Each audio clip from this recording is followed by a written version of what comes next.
Ngayon, ating i-focus ang ilang mga events na mangyayari base sa end time prophecy.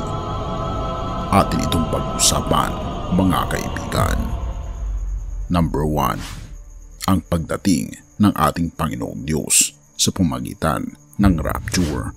Ang rapture ay hindi ito isang sikreto, kundi ito ay isang significant na propesiya patungkol sa pagyanig ng mga nasyon sa iba't ibang panig ng mundo. Ina-unfold nito ang palapit ng pagdating ng ating Panginoong Diyos sa pamamagitan ng paghahanda sa mga puso ng mga tao para sila ay makahanda na salubungin ang ating Panginoong Diyos.